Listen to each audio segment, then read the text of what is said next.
moving on to the next fight in our odds breaker segment, switching gears a little bit. This time we're going to focus on a StrikeForce bout at middleweight once again. Takes place on upcoming event August 18th, 2012, San Diego, California. It's another middleweight clash between Derek Brunson and Ronaldo Souza, Jacare. Now, in this particular fight, we're going to start off with Larry first. I got to open up Souza as a high favorite, minus 450. The comeback on Brunson is going to be plus 300. Larry, give me your take and give me your bet.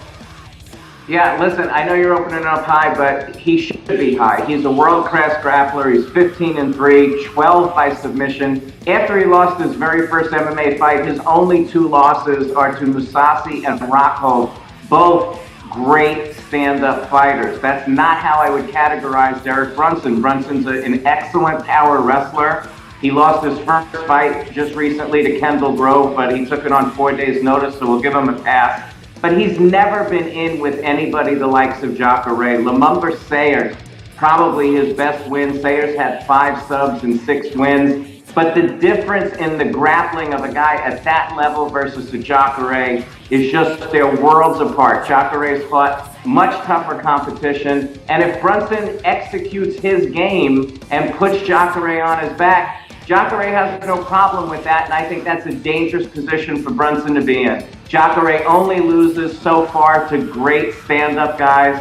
I don't categorize Derek that way. I think this is Jacare all the way. Okay, Larry is going to lay the juice minus 450, so it's going to be $22.50 to win $500 on this particular matchup. Now let's throw it over to Luca. Luca, do you agree or disagree with Larry on this fight? I definitely agree with him, and I also agree with this point about Jacare's kryptonite being stand-up fighters.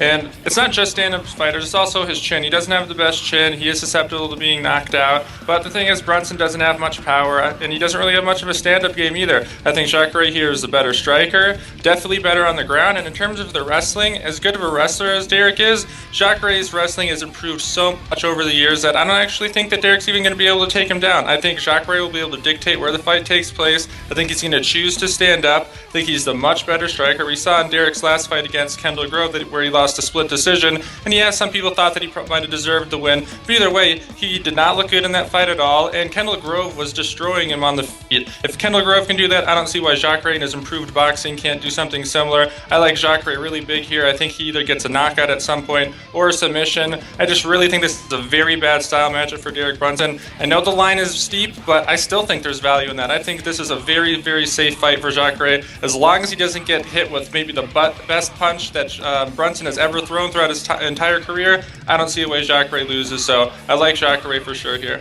Okay, so Luca Fury also going to lay the juice minus 450, so it's going to be $22.50 to win $500 on Jacare, and both of our guests agree on this fight, and they're saying lay the juice at $4.50 against Derek Brunson.